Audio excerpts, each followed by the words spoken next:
Yang Mulia tiba.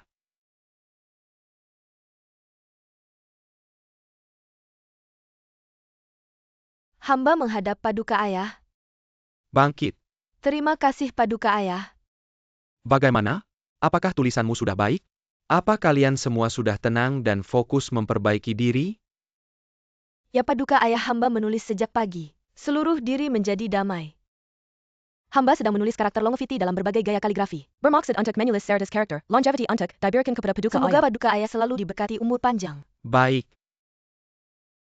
Paduka Ayah, hamba juga sedang menulis karakter blessings. Bermaksud menulis 1000 karakter blessings untuk memberkati Paduka Ayah. Baik. Paduka Ayah, lukisan 1000 blessings dari kakak putri. Tidak sebaik 1000 character, classic milikku. Ajaran di dalamnya telah mengajarkanku cara hidup yang benar. Paduka Ayah, lihatlah baris ini. 4 besar 5 tetap mencakup tubuh ini. Hanya dengan merendah dan menjaga diri bagaimana mungkin kita berani merusaknya. Baik. Hamba percaya bahwa ajaran dari Huayan Sutra adalah yang terbaik. Hamba telah menulis Huayan Sutra untuk diberikan kepada Paduka Ayah. Semoga Paduka Ayah seperti yang disebutkan dalam sutra tersebut, mencapai pahala kebajikan tanpa batas. Senantiasa dekat dengan para Buddha dan Bodhisattva bersama-sama memperbaiki karma baik. Baik. Shaoyang, bagaimana denganmu? Catatan sejarah ritus bab Daksue. Ya Paduka Ayah, hamba merasa bahwa ajaran bijak suci mirip dengan nasihat Paduka Ayah kepada hamba. Hamba akan menggunakannya sepanjang hidup. Seperti jalan Daksue, yaitu memperjelas moralitas yang luhur. Menyayangi rakyat mencapai kesempurnaan tertinggi. Dahulu mereka yang ingin menyucikan moralitas dunia harus lebih dulu menata negara mereka. Siapa yang ingin menata negaranya harus lebih dulu menata keluarganya. Siapa yang ingin menata keluarganya harus lebih dulu memperbaiki dirinya sendiri. Siapa yang ingin memperbaiki dirinya sendiri harus lebih dulu meluruskan hatinya. Betapa indahnya ungkapan memperbaiki diri, menata keluarga, memerintah negara, mendamaikan dunia. Separuh hidupku habis di medan perang. Aku tidak mengharapkan banyak kebahagiaan atau umur panjang, melainkan dinasti Tang yang sejahtera, rakyat yang baik. Shaoyang, kau benar-benar mengerti maksud hatiku. Nasihat Paduka Ayah, hamba tidak akan melupakannya. Sudah lama aku tidak makan tangyuan buatanmu sendiri. Malam ini hamba akan masak untuk Paduka Ayah. Baik.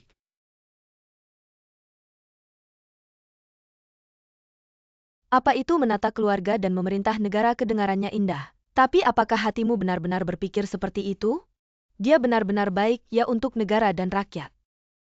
Hanya tahu bagaimana menyenangkan hati ayahanda munafik. Kalian bilang, saudari ketiga, tulisanmu tadi bagus sekali. Jelas dong, saudari ketiga di antara kami bersaudara. Selalu yang paling manis, paling berbakat. Dan cantik, baik hati, dermawan, mulia.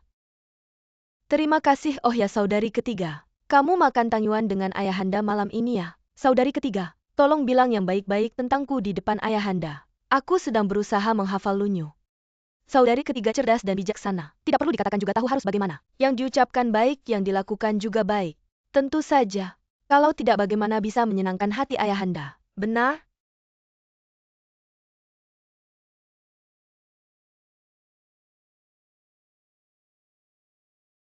Shaoyang, kamu dan ibumu sama-sama memiliki tangan yang terampil.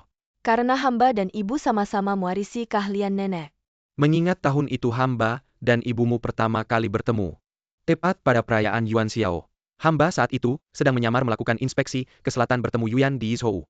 Dia saat itu sedang mencuci kain di pinggir sungai. Setiap senyum dan tatapannya memancarkan kecerdasan dan kelembutan, membuat hamba terpesona. Kemudian ibumu membuatkan hamba semangkuk tangyuan 5 warna. Meskipun hanya menggunakan adonan biasa dan isian manis, tetapi rasanya manis lembut, sungguh lezat. Hamba benar-benar takkan pernah melupakannya. Aku ingat nenek pernah berkata, membuat tangyuan itu seperti cara suami istri hidup bersama. Harus teliti juga sabar. Suami seperti adonan tawar tanpa rasa. Tetapi jika ditambahkan sedikit hati istri, keduanya menyatu berpadu harmonis. Rasa manis dan harum cukup membuat orang merasa bahagia. Isian manis ini sebenarnya adalah ungkapan cinta seorang istri kepada suaminya. Tetapi nenek pernah berkata, tangyuan 5 warna ibumu rasanya berubah. Tidak lagi manis. Karena ibu menangis sambil menguleni adonan. Hamba telah mengecewakan Yuan dan membuat Shaoyang menderita di luar istana. Baru membawamu kembali ke istana saat kamu berusia 6 Hamba tahun. sangat beruntung mendapat kasih sayang ayahanda. Ini adalah berkah yang tak ternilai, mana ada penderitaan. Shaoyang, selain berkah dari hamba, masih ada suami yang setia dan jujur ini. Berani berbicara dan memberi nasihat adalah bakat yang langka. Jin Duolu adalah yang terbaik di antara banyak suami. Paling berbeda dari yang lain. Benarkah? Hubungan suami istri yang baik adalah saling jujur dan saling memahami. Xiaoyang, bisakah kamu dan suami masing-masing mengambil langkah mundur?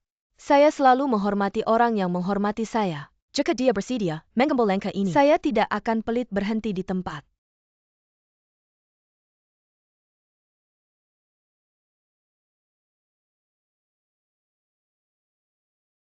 Ayah meminta saya untuk saling menghormati dengan suami. Tentu saja saya akan mematuhi perintah kaisar. Kebetulan ayah memberikan hadiah dari Goguryeo Ginseng.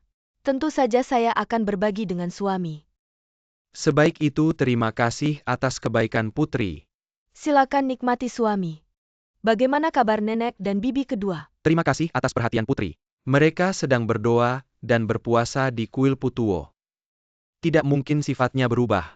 Dia bahkan menanyakan kabar nenek dan bibi. Supnya harus diminum selagi hangat sebelumnya kamu di aula Liangi. Setiap kata keluar dari hati, setiap kata memiliki makna. Saya pikir harus menambah energi. Terima kasih atas perhatian putri sup yang begitu berharga ini. Duolu pasti akan menghabiskannya sampai tetes terakhir. Sebaik itu berpura-pura peduli. Hati-hati panas. Sangat tidak sopan. Pakai punya saya. Baik.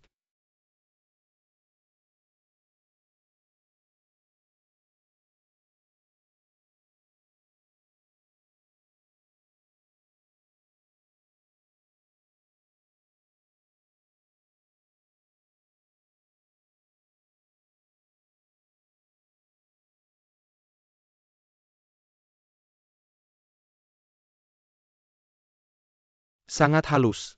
Kamu maksud sapu tangan. Saya maksud tangan putri. Tangan putri lebih halus dari sapu tangan. Apakah saya salah dengar dia memuji saya? Mendengar dari ayah suami pernah memuji saya.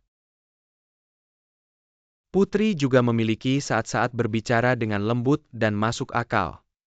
Sebenarnya dia tidak marah. Cukup lembut dan anggun. Benar mendengar dari ayah mertua. Putri juga memuji saya. Kamu juga memiliki hati yang baik. Wajah yang penuh keadilan. Melihat lebih dekat dia tidak terlalu buruk. Cukup tampan, mengapa saya tidak pernah menyadarinya sebelumnya.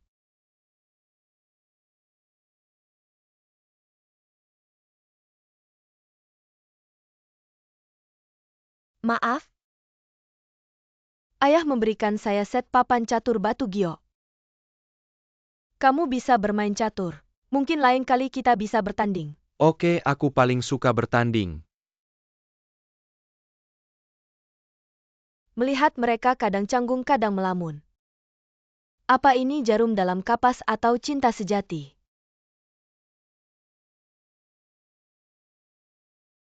Kadang-kadang merendam tangan kulit jadi lebih halus. Tapi kalau terlalu sering malah jadi keriput. Nakah? Tapi sesekali merendam tangan bisa bikin rileks. Ya lembut dan halus, licin banget.